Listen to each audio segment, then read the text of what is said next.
Hey everybody. Hello. Welcome to our first official episode of Keeping It Real with Susan and Chalese. It's like, do you feel comfortable saying your name? I never feel comfortable saying my name. Yeah, I do. Of course you do. Well, you know why? Is because I always You're hated my awesome. name. Well, yeah, that too. Oh. But I always hated my name because Okay. nobody could ever say it, and I was always Chelsea, Charlie sometimes. Right. And so, like, I had to get good and confident with saying my name. My name is Chalese. And so now it's just like, that's yeah, my name. Yeah. Okay. Yeah. Anyway, so saying that every week is going to be, everyone's going to be looking at me like, can she say it yet? Right? That'll be great. And just fun fact, showed up today, matchy. Again, we were kind of matchy last Did time we match last for time? our Facebook Live. I know I had blue on. That's all I remember. Oh, yeah, I don't. Anyway, so this podcast that we're going to be doing is focused on loss and grief. And the reason why we got here was because we've both experienced that differently, but deeply experienced loss and grief in our life. I think so deeply that it changed our path. So, and I think that's what, for me, when I look at it, not saying all deaths aren't huge, right? They're huge. People, Significant. It's like you feel bad. You lost someone you absolutely love. This is on a level where it changed our whole entire life and existence. And I know there's a lot of you like that as well. So this is for everyone. But just speaking to that depth for us, it's a pretty big deal. It changed our whole life. It changed our life direction, our life path. And so this is going to be a lot of what we've learned through that grief and sorrow and trauma. And it doesn't always have to be death, right? I mean, Right. For everyone, it can be something else. You can change your path or change your life with a multitude of other traumas. And it doesn't always have to be sad and heavy and... Why? It does. I mean, it isn't, though, with us. Which, see? We said before we were going to be sassy. We're serious about that. Like, we're a couple of sassy girls. Yes. Got some mouths. We got some mouths on us. And we're not always going to be drinking wine, like we said. Like, today we're drinking coffee, so... For now. Maybe after the break. But we have the most awesome conversations together, and that's why we wanted to bring it out. And also, like, I'm definitely one of those people that I believe in being raw and vulnerable and opening up and getting to those dark places and not always focusing on the good stuff either. Yeah. But also talking about the good stuff, remembering the fun times, remembering why maybe this happened. Like, I always say that there's a reason for everything, and I know that is a trigger for some people, but honestly, like, I have truly, everything in my life has brought me to this point, which gives me a reason and a purpose for all the trauma that's happened. I think it's interesting that you said that, everything happens for a reason.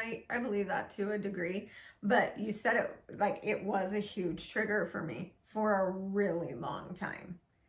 Even though I could like feel that. I could feel this underlying,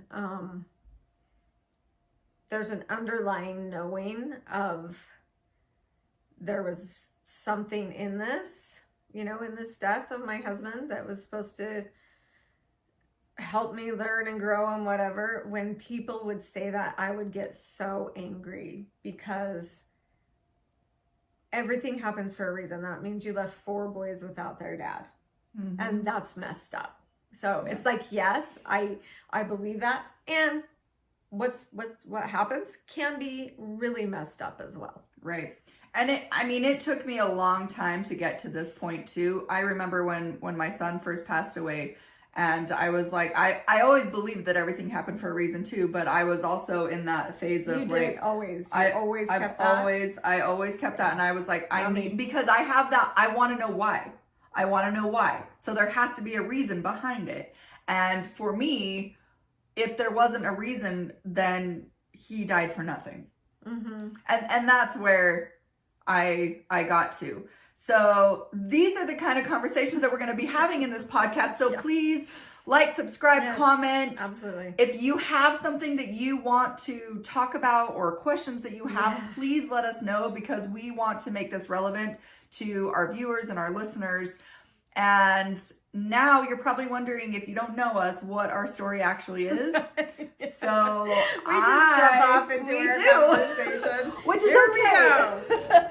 So, Susan, I think we should start with you. Oh, thank you. You're welcome. She wants to start with me because I'm, she's like, I want to talk about it. I want to get it out. And I'm like, I don't really like to talk about it. I talk about mine all the time, and you... I don't. So I'm going to let you start. You're going to let me start. Okay. So once upon a time, I married a wonderful man, and we had 4 awesome children together and spent lots of years together. And he went jogging one day and collapsed, and his heart had gone into arrhythmia, and they had to life flight him to IMC. How deep are we going? Like this? We have a 30-minute podcast. I have a 30-minute podcast to start, and anyway. I know that there's going to be details that we jump into in other yeah, stories it's too. like but... this is. But people always say, "So how did it happen?" Don't you get that? Yeah. Like this is a line. So if you don't want to answer this is okay, and I don't want to be offensive. But what happened? Yeah, every time. I even say that to people. I've even recognized myself saying that to people. I understand. Because I know they want to know, right? So I just say to people now, why, how did he die? How'd they die? Right. Like that. I'm sorry. How'd that happen? But she's not that cold though when she says it. Oh God, no. Because I probably am in tears because it instantly shifts all of my pain. Yeah. Right there on the surface. Yeah. And so they put him into a medically induced coma and tried to get him back. He collapsed and had paramedics with him within 5 minutes, yet his brain did not get enough oxygen. I think that was a big deal for me. It's like I felt so betrayed by the movies. And, oh, girl. And like, if you get CPR quickly, you'll be fine. And so I just assumed he's going to be fine. Oh, like we got to him, he's going to be fine. Yeah. No problem. Except, weird things, except I could feel him, I'm down trying to help him and I could feel him behind me. Oh. So that actually, I don't mean to interrupt, but like there's so many similarities of our story though, because I remember when we were trying to do CPR, or they were trying to do CPR, and Caleb put his head over and threw up, and I was like, oh good, he's fine. And the nurse said he doesn't have a heartbeat, and I was like, what are you talking about? He just threw up. Yeah. Sorry. So you feel betrayed. Yeah. Absolutely. Also, like, it was the day after Halloween when Rick collapsed. And so I thought he was a big trickster, funny guy. I thought he was playing a joke on me. So I was just waiting for his eyes pop open and him to be like, so there's all these things going on. And I think that's something that I was thinking about earlier today, like all the emotions when you're in that moment. And that should be a topic. Like, oh, absolutely. What you have to, like, the millions of things racing through your brain because you cannot fathom what's really happening, yet the knowing that it's happening. Yeah. So that's a tough one. Anyway, we'll talk about that. Let's jot that down. Like, in the moment, what happens in the moment. So his brain never survived. It didn't get enough oxygen, and so they pronounced him brain dead. And that began a journey of a lot of healing. Like, see, I'm already crying. I have niceness to me. And, you know, me being a mother of 4 boys, like, I don't even know how you do that. I would look at someone probably if they told me they had to do that, and I'd be like, oh my God, how'd you do that? Not realizing I did it. Because and when I you're did in it the moment, shitty, and I did it great, and I did it horribly, but I did it. I'm still doing it. right. Well, and when you're in the moment, you just do what you have to do to keep going and keep surviving. And Yeah. there's always the people that look back and say, I don't know how you did it. I look at you and say, I don't know how you did it. You look at me and say, I don't know how you did it. Right. And you know, everybody else that we talk to, like, I always look at people that I'm like, oh, you're so amazing. How do you do what you do? Yeah, but then you everyone's realize like, that we just do what we have to do to keep moving forward. Well, you do. Like a lot of, people have said to me, you're so strong. Like, that's something I hear a lot. I don't feel strong. I'm sure people have said that to you as well. It's like, I don't feel strong, but when you're put in a position in life where you don't have a choice, you just do it. You may not do it as perfectly as you would hope you would, but you do the best you can with what you've got. And It's coming to that grace inside of yourself of like really looking at your situation and understanding what it was. So my boys were 14, 12, 10, and 5, right? So not only are we just hitting the teenage years of hormones and rebellion, and now it's all on me. I think I've, I don't know, I shouldn't say this, but I've experienced pretty much anything. Right. All the things. All on me. Like one day, and I know I'm talking a lot, so I'll pass it over to you, but just so you guys understand, like one day I got a call from every single principal, and 2 of my boys went to the same school, so they called me twice. Oh, that's fun. It was great. So how did you handle it? Like, what was your first initial feeling or thought when that happened? Like that day, like you keep going through these motions, like just that day. It's exhausting. It just makes you cry, and I don't know. Because at that point, like by the time we got to that day, I had already been called by principals time and time again. So when it was all like by the 4th phone call, I think I probably laughed because I'm a little bit demented, and was like, oh, just give it to me all today. Right? Just like throw it on, you know. So it's hard. It's tiring. It's like you don't know what to do for those beautiful souls, and they're struggling. And then people want to give them a break, and it's like, no, you can't give them a break. You can't. Then they're going to use this the rest of their life. Yeah. As a cop out. And right. So was this soon after Rick passed, or was it like just? It's also foggy. Like, I'm gonna say within a year or 2, which is still because that's still really fresh. Was it for fighting or for just obstinance? Fluffing school? You know, I don't remember. I only remember one of them, and it was because, obstinate.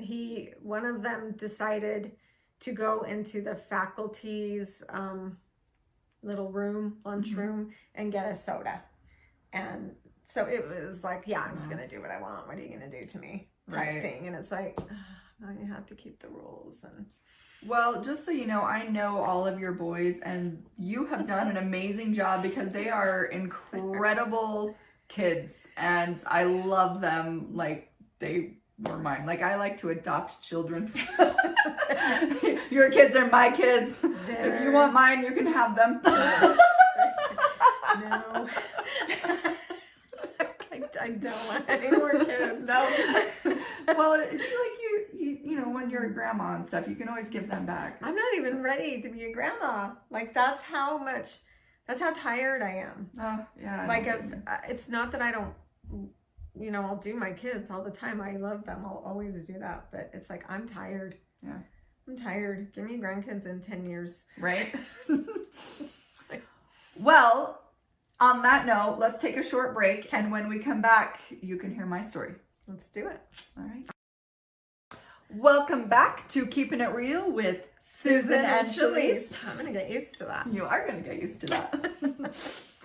So, I'm like, yeah, now, Go tell us a little bit about you and your story. So, my story, 16 and a half years ago, June of 2004, I took my son to Caleb, and he was 4 years old, and we went with some friends to a water park, and we're having actually the best day. And at that point in time, it was really hard for me because I was a single mom, and his dad barely came back into the picture, and that's a whole other story. But I was able to go with my friend Rose and her grandkids and everything, and they're having the time of their life. We were having a really good day, and we went to the pool part of the water park, and that's where the accident happened. And honestly, I don't usually go into much detail when I'm telling my story, but I'll go into a little bit of it just because you talked about your... Well, I went into... I mean, that moment... Other ways people are going to call it, like... Yeah, exactly. And at that moment when, I felt this feeling of like, it's time to go. Like, we need to go. And he was playing with the kids and, everything. I had a feeling too. Like, that's okay. Yeah. And so I turned to my friend and her daughter, and who was my age. Her daughter was my age. And I was like, I said, I think we should go, go get our stuff and get ready to go. And we're kind of talking about this, and like, it's almost like everything turned into slow motion for me. And all of a sudden I look back, and it wasn't even, time at this point is irrelevant. Like it was an instant, and it was forever at the same time. Absolutely. Like it's just like when you're talking, it's time to go. Do you think we should go? Like, should we go get lunch? Should we, whatever. Right. And then all of a sudden, like, the world stops. Yeah. And all the things going on in your brain. Absolutely. And then all the kids start getting out of the pool, and there's this commotion, and I look over, and they're pulling out this kid from the pool, and I look over, and I was like, that's not my boy, as I'm walking towards them. And there's this weird moment that happened too, that was like, it's going to be okay, and it's not going to be okay at the same time. Like, it's this weird feeling, this weird, like, blink of a moment that I to this day remember. Oh, Yeah. And it's like it happened yesterday. And it's a really weird feeling. It is a really weird feeling. I was trying to speak of that when it's like you have all these things going through your head, and you're like, it's going to be okay, but then something's not okay. Like, this isn't happening. No, this is happening. Yeah, exactly. It's incredibly, it's such a weird thing. I don't know what other word to use for it. It's just, but anyway, so I'm walking over there, and and I'm usually the mom. I still am this mom, but at the time, I was this mom that in panic situations, I take control. Like, I switch into autopilot mode, and I handle it. Like, I handle life. Like, that's just what I've always done and who I am. This time was not that mom. And it was really weird. And Rose was like, Chalese, and we get down, and she's like, we might have to give CPR because these kids they're 17 and 16. One had been on the job for 2 days. One had been on the job for 2 weeks. Oh, man. And their worst nightmare as well. Their worst, yes, absolutely. I mean, completely their worst nightmare too. And a nurse was there. She jumped in and started instructing them to do this. And my friend Rose and I got down, and because we've been trained in CPR, we worked with people, we know how to do CPR as well. And her daughter also got down, and she's like, Chalese, just sing to him while they're doing this. Just sing to him. I couldn't remember his favorite song that I sang every single night, like probably 100 times. Couldn't remember the words to it at all. And I'm like not knowing what to do. And I'm just at this point freaking out. Like I started freaking out. And that's when he turned and threw up. And then she's like, no, there's no heartbeat. And it felt like an eternity before the paramedics got there. But I know that it probably was within 10, 15 minutes or less. Like, I don't even know. Like I said, time at that point didn't even exist. And so they were, later I found out they weren't even able to get a line into him or anything. I did notice like a bump on his head. So what I think happened, because there were a lot, like they were overbooked in that pool, and there were older boys jumping in, and he was big for his age. And so they were kind of all playing together. And I think what happened was they jumped in on him and he hit his head on the side. And that is what took him under. And that's why it, like, the chaos and everything happened. Because anyway, I've never heard that part. Yeah. Wow. So that's, and to me, honestly, because it's so hard when people are like, oh, I think like either burning or drowning would be the worst deaths ever. And I'm like, not drowning. You're like, please don't say that. Yeah. Like that is, it is like, it's just this feeling of just like, oh, I don't want my son to have had to go through that. Yeah. I get that. These are all the things that come up. They all come up. Like, what did they feel? What was racing through their mind? Did they know something was wrong? All of it. Yeah. So then the paramedics came. They weren't able to get a line in. They did have a defibrillator because there wasn't a defibrillator on site, which actually was required by law to have, and they didn't have it. And so then, of course, those thoughts of like, if they did, like all the things in the movies, like all the, So anyway, that doesn't matter at this point. But they took him and life flighted him to primaries, and I wasn't able to go with him. Right. So my friend Rose had to drive me. That drive's a long drive. It's a long drive. Yep. I had to drive to one hospital, and then from that hospital, they life flighted. And it feels like an eternity. It's like, I don't know, you're just numb. Yeah. And in shock.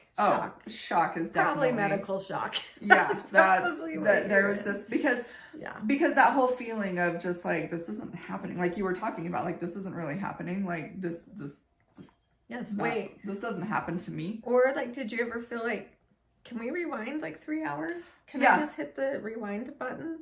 Yeah. And then switch some stuff up? Yeah. Yeah. Yeah. So once we got to the hospital, I walked in, and I remember crossing over the line to the emergency room and just feeling this like really peaceful feeling come over me. And I'm like, it's going to be okay. I was like confident, and it's going to be okay. And they're giving a shot to this baby. And so I'm like waiting there again, which probably was only a couple of minutes, but it felt like an hour. Yeah. Right. I'm sitting here. Hours. And so finally I told them, and they're like, oh, you're Caleb, you're that mom. And they were going to take me into a consulting room, which I didn't understand at that point. But then he was still in the room where they took him. And I was like, well, he's okay, right? To the nurse. And she looked at me and she's like, no.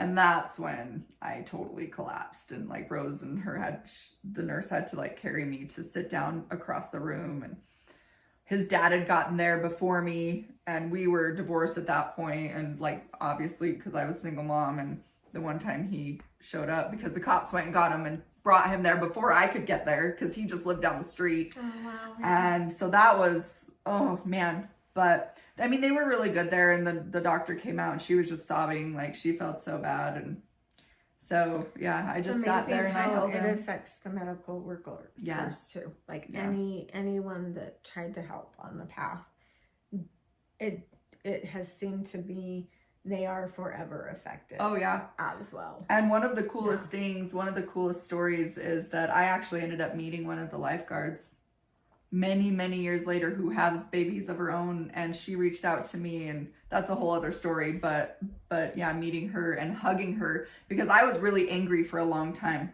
with them. Like, I mean, I know that they were kids too, but at that time, like, it didn't matter to me. Like, Right. you were, a you know, kid too. yeah.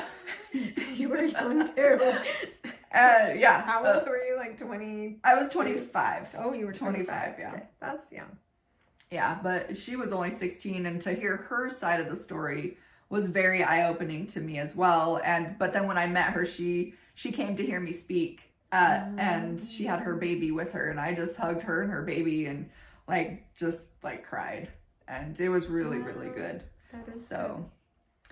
But, and that's just the very, that's how it happened. That was that day. And of course, to this day, I didn't have anyone to take care of after that. So I had a different path that I took, and I didn't have to raise boys by myself. And I got to be alone through my healing and did a lot of self-medicating, and that's a whole other topic too. Everyone does something like that. Yeah. It's just whatever it's gonna be. Yeah. But I mean, I think that's been a heavy podcast for this one, a heavy one. Yeah, but at least they get to know. Okay, here's the story. Let's get to know these two. Let's get to know from what angle they're speaking from, what their experiences were. Right.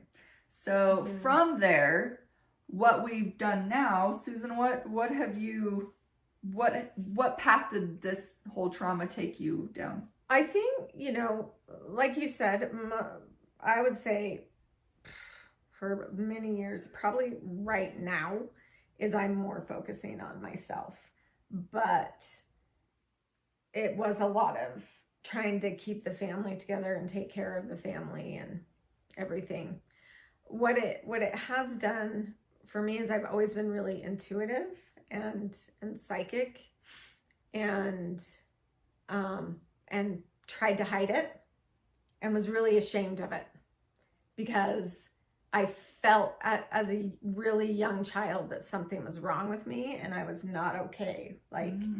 And that I don't know if any of you have felt this or whatever, but having those attributes, it was I was in danger, almost. Not like anyone was gonna do anything, but it's so not accepted, and especially 48 years ago, by culture and society. And being raised in a more religious home where you don't get to have that knowledge from within. It's supposed to come from something outside of you. It made me feel like I was bad. So It's been really, really bad. So it's been a lifetime of getting accepting that I can do it, or do it. It's not I can or whatever, it just happens. And I think everyone can to some degree. So I don't feel special, or whatever. It's just what it is.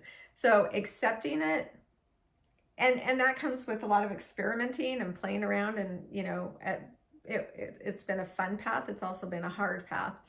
And then feeling victimized by it, oh my gosh, I can feel all of that, and then moving to a profession where it's I can feel this, I do this. I want to help people through this. And it's really it's about self-love and self-worth, and understanding that you're enough in this very moment right now, which we all struggle with. I struggle with. We were just having a conversation before we went online, and I'm what was it? I can't even remember. But it's really helping people and coaching them through different modalities, to understand you're a badass exactly how you are, and you deserve anything, and then taking that esteem and self-love and moving through there, and to wherever you want to go, but looking at the world in that shift of a paradigm. It doesn't matter what I do, I'm still lovable, Yes, I made mistakes, and I make mistakes every day, and I'm still lovable. I'm totally awesome and cool. And I even get mad. Like, that's one of my biggest things, is helping people through death, through my experience. It's like, I had to go through a lot of really hard feelings, anger, guilt, like survivor's guilt's real. Pissed off. Like, I remember someone attacking me because I was mad at him, at Rick, for dying. And they thought I was so disgusting. And it's like really getting to the point where it's like, no, you can have whatever feeling that you have.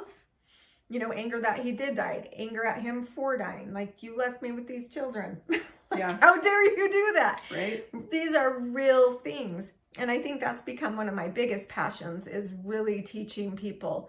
Because a lot of times in this culture, we want to focus on only the positive ones and kind of shove those harder ones down, the anger, the madness, the guilt, but they still sit here in our subconscious, and we're suppressing them, and then they come out in different ways. So I think, you know, through my sessions and through teaching classes and helping people understand their wiring and themselves and their destiny, it's like, I just want people to love themselves through whatever they're going through. What about you? I know you've done a ton. I have, and we're actually out of time, but next week we're going to talk about more of the stuff that I do. And just a quick shout out, because one of the things I do is I started a nonprofit, and we help kids with congenital heart disease. So next week I want to talk about how that came about, because it's all part of my story. That'd be cool. So if you want to know more of my story, I have a book that I wrote, came out last year, Finding 40, A Mother's Walk with Grief. Put it up there closer. Yep, it will be. Put my book up there closer. So they know. I also painted that. Because it's on Amazon. It's on Amazon, Barnes & Noble. And the website will be, my website, Susan's website, will be on the bottom of the screen and in our little description too. So feel free to go check out more, and subscribe again, comment, like, share, anything that you want, please let us know. And I'm going to jump in right here too. If you have a story that you want to share, and you know where it got you, or, you know, even if wherever it is, or you just want to share it to honor your loved one, contact us and let us know. Yep. And we will have you as a guest on our show. Yes. All right. Well, thank you guys for watching, and we'll see you next week.